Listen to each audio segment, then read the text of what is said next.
sunu gan Aminata Angélique Manga salaamaaleykum. waaleykum salaam Babacar. yow yaay ministre bi ñu dénk wàllu économie solidaire ak microfinance nañu ànd ci waxtaan beeg El Hadj Ndiogou Diène dañu bëgg a njëkkee waxtaan wi ak loolu la ñu dénk sax ministère bi ñiy dégg microfinance gis nañ ni nguur gi rawatina Macky Sall mi yegg seeg léegi di sàkki pexe barki Dembo Ndiaye ñi ngi doon wax mbirum délégation à l'entrepreneuriat rapide di financer gone yeeg ndaw ñi jigéen ñi ngir ñu suqaliku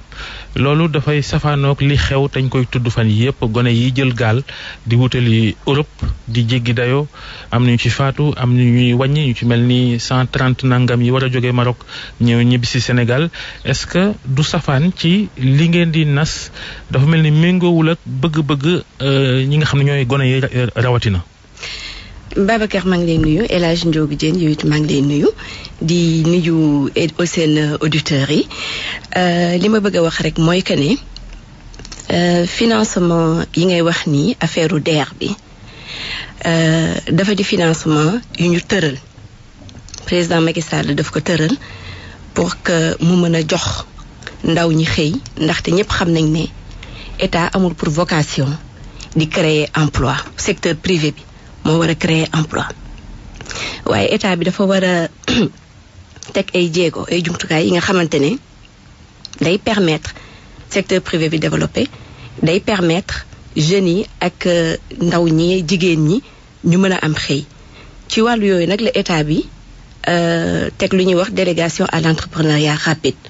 pour jàppale jeunes yi pour ñu am ay xëy délégation boobu nag muy délégation boobu muy yeneen structure ci yeneen ministère comme sama ministère économie solidaire ak microfinance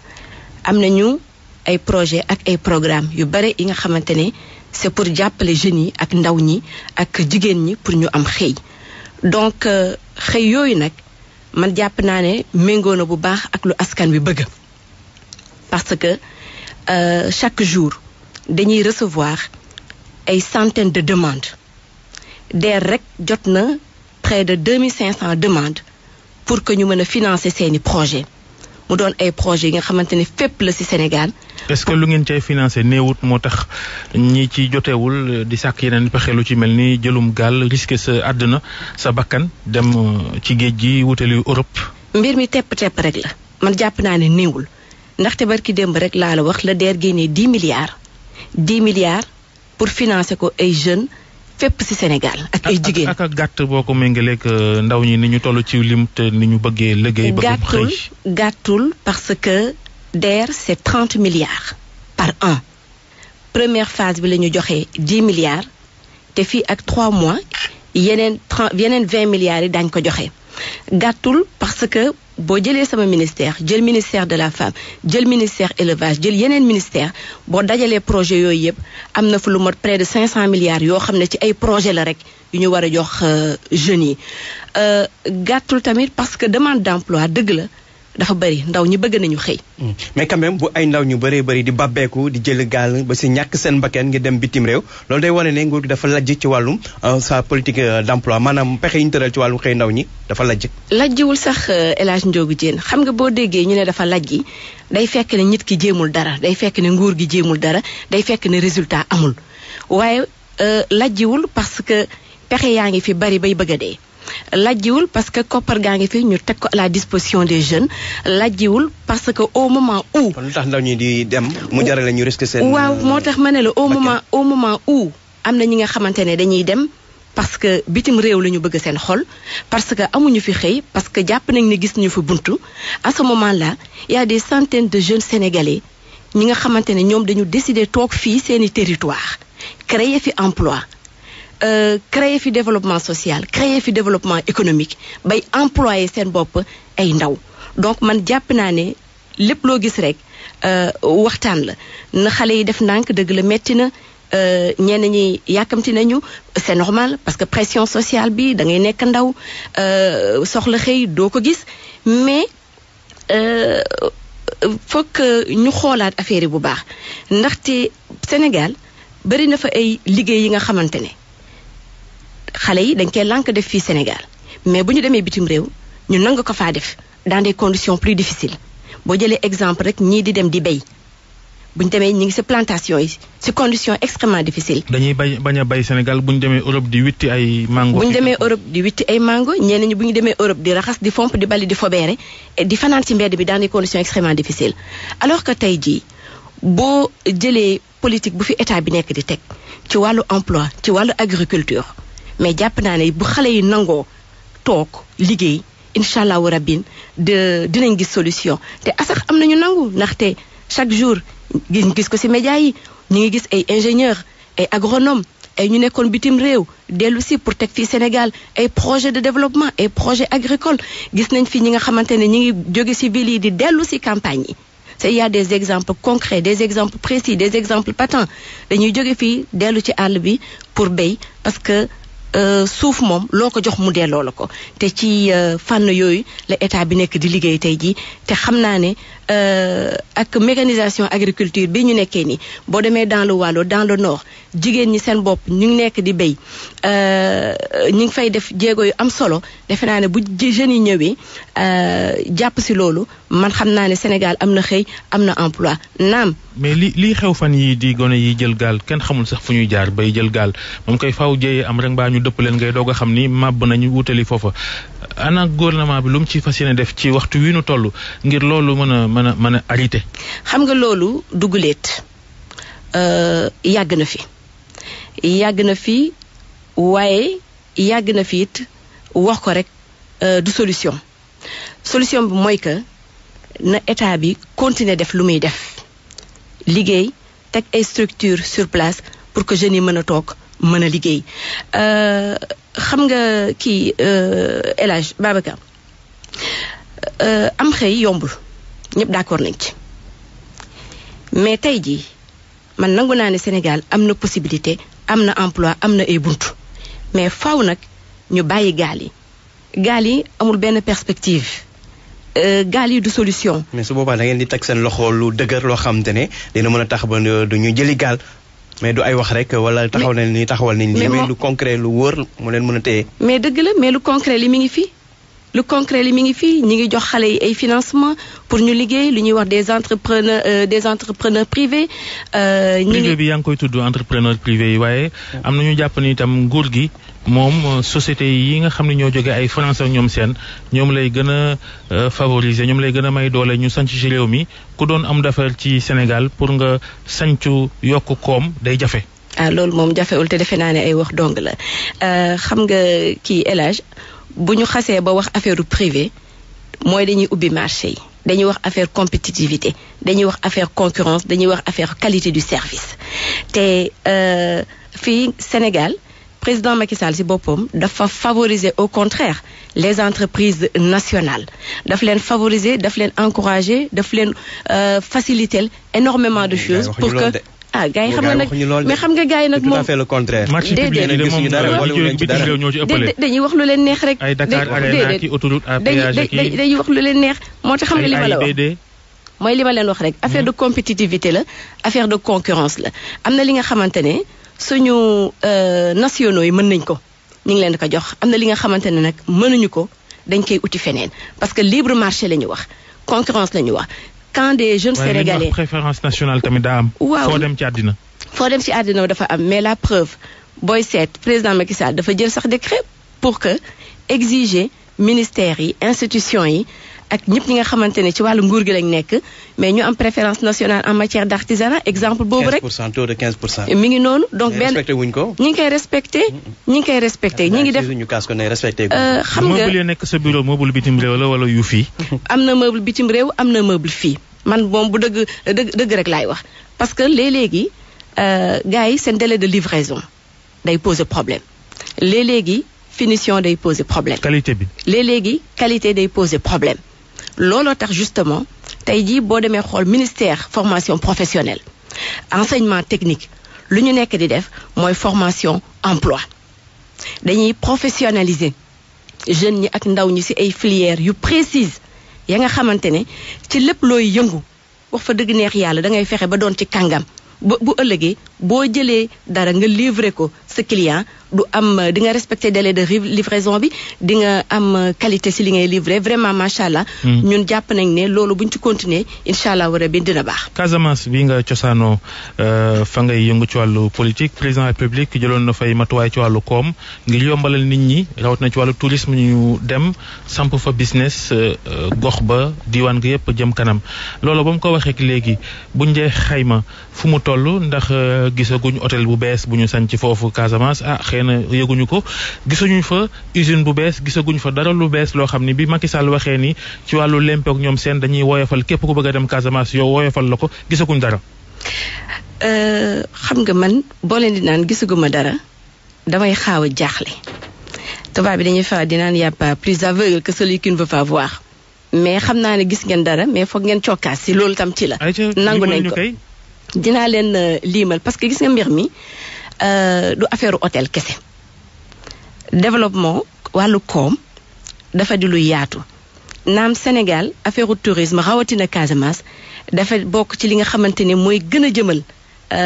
réew mi kanam développement bi gën na ci rëy hôtel yu bari yu nekk Casamance dañoo tëjoon ndax affaire conflit bi bu président Macky Sall jëlee matuwaay yoobu déjà am na hôtel yu bari yi nga xamante ne dañ leen a tijjiwaat waa office du tourisme ñu nekk Ziguinchor xam nañ li may wax investisseurs yi nag ñi ngi commencé ñëw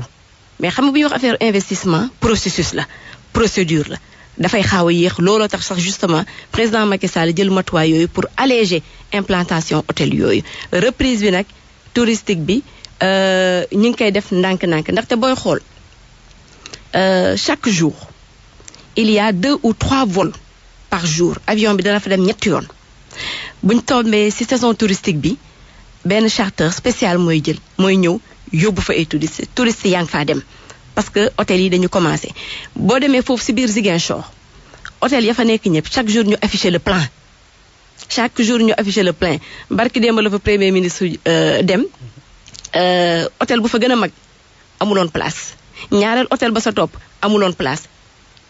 puisque dafa oyof mu nangu bañ a imposer yenn yi mais mu dem ci beneen hôtel ba sa topp et gis nga loolay wane ne tout le temps hôtel yi dañoo fees parce que ñi ngi réhabiliter hôtel yi bare pour jox leen benn standing bu kawe bu mën a permettre touristes yi ñu ñëw lépp lu ñu soxla ci wàllu hôtel muy haut standing wala moyen standing ñu mën ko faa am donc rénovation hôtel yooyu noonu fonds touristique bi gars yi hôteliers yi Casamance ñu ngi ciy bénéficier wu léegi nag kay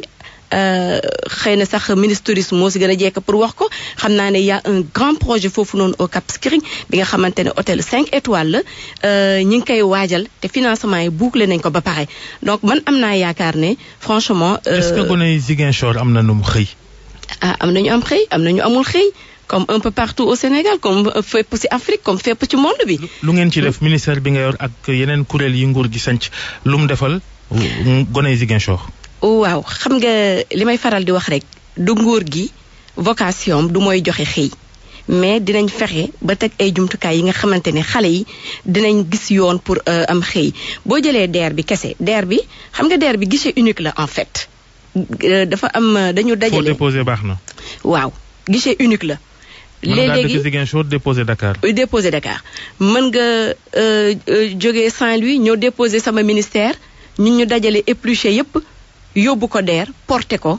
DER génnee financement yi joxe génnee financement yi rapidement donc rien que pour DER bi Ziguinchor am na ci 1 milliard man sama ministère am nañu ñetti projet yu am maana benn bi projet de promotion de la microfinance islamique la financement banque islamique de développement ak état du Sénégal et c'est un projet de 47 milliards unité de gestion projet bi teg nañ ko ba noppi te xam naa ne yàggatul processus décaissement moo xaaw a yéex tuuti mais yàggatul bu gars yi décaissé rek dañuy liggéey ak SFD yi cinq mutuelles yu gën a rëy fii Sénégal ñu dugal fa xaalis boobu ñooñu mën a financer directement jeunes ñi ak ndaw ñi et c'est un projet 47 milliards beneen projet bi phase 2 bi ñu ngi koy démarrer dans 2 mois avec la Place des Prix 2 benn plateforme pour justement valoriser la diaspora sénégalaise à l'extérieur tey ji Union européenne ñi ngi fëgg ci buntu projet boobu parce que projet bi dafa def ay résultats yu jéggi dayoo deuxième phase bi dans un mois dinañ ko commencer parce que comité bi sélectionné na projet yépp ba noppi fonds d'impulsion microfinance mi ngi fi 100 millions la woon bu président Macky Sall jëlee ministère économie solidaire ak microfinance def ko ministère plan da ko yóbbu 1 milliard te déjà commencé nañu financer ay jeunes ñi nga xamante ne ci agriculture la ñuy yëngu principalement ak ay jigéen pour encourager leen pour jàppale leen donc du ma seppi Ziguinchor génnee ko ci mbir mi parce que Sénégal yëpp la concerné waaye tamit nag dañuy faral di wax courage ci jëmale sa kanam mu dëll du ma fàtte waa Ziguinchor incha allah te boobu ñi ngi ci. ci wàllum politique ñu bëri ñu ngi lay wax ne sa intention nekk maire Ziguinchor ñenn ñi sax gis nañ loo tax ñu fal le ministre ngir APR gën a am doole foofu ngeen nangu maire bi loolu mi ngi sa xel nekk maire Ziguinchor da ngay nekk candidate ci élection locale yi di ñëw pour jël maire Ziguinchor. El Hadj Ndiogou xam nga fu mu toll nii lan laa gis li ma gis kese mooy réélection président Macky Sall en 2012. buñ ci noppee en 2019 incha allah. après. élection président Macky Sall en 2019 loolu laa gis. loolu laa gis yaa yey xëy na ndax maire Ziguinchor bi Ndiogou di wax ni bala nga koo yóotu ka ko jiitoo jamono ji faaw ngeen gagné ko sax ci élection présidentielle yi ndax moom candidat la Ablaye Baldé ci yooyu jongante noo gisee candidature am sax faf. Ablaye Baldé man jàpp naa ne du candidat mais il est candidat à la candidature. maanaam. yow it nag xam nga li ma bëgg a wax. il est candidat à la candidature. maanaam conseil constitutionnel moo war a wax kuy doon candidat. il est candidat à la candidature El Hadj Ndiogou. comme tout le monde comme tout le monde. comme tout le monde. yéen a ma gën a sax bu déposé woon xam naa. maa la ko wax même président Macky Sall il est candidat à la candidature. donc fu toll nii benn objectif laa am. wala da ngeen koy sàkkal pexe ci wàllu parrainage ak yooyu. ñun duñu sàkkal kenn pexe xam nga askan bi ci boppam mooy décider askan bi mooy fal di folli askan bi mooy décider kan la jàpp ne kii am na kilifteef mat na kilifa. pour mën a prétendre diriger suñu dëkk bi gis nga filtre boobu loo gis tamee da cee baax loo gis segg da cee baax ci loolu lañ jëm donc askan bi dafa mel ni ay primaire rek lu gars yi di bañ mais c'est le summum de la démocratie askan bi moo war a décider askan bi moo war a tànn te incha allahu rabbi askan bi dana décider ku muy parrainer ak ku mu dul parrainer. mais Macky Sall ci premier mandat ñu lay ŋàññee nii coow li bëri lool ci dëkk bi liggéeyut dëkk bi dafa makki dafay jaay doole ci wàllu yoon. ci premier mandat képp ngeen bëgg a deuxième mandat du jafeem. waaw mais dëkk bi foog mu Macky parce que président Macky Sall moo ko yor moom mooy jiitu réew mi dëkk bi moom mënul am beneen tur bu dul lool dëkk bi amul xaalis kay dëkk bi kay am na xaalis xam nga xaalis bu yomb moo fi amatul loolu naka nit ñi di bañ a fàtte xaalis bu yomb moo fi amatul xaalis bu ñuy lijjante moo fi amatul mais xaalis bu ñuy liggéey ak bu lew looloo fi am réélection président Macky Sall pour man c'est une évidence te fa lañ jëm te buñ ko réélire nag ba pare di ngeen gis ne nga nekk candidate déedéet loolu jubluwoon si du waxu tey te du priorité benn objectif mooy bokk si ñuy falaat président Macky Sall ci nu mu gën a rafetee ci anam yi set wecc fii ak 2019 te xam bu février 2019 jotee te man leer na ma ne incha allahu rabin jamono ji may wax ak yéen président Macky Sall amul ay adversaire politique ay noon la yor.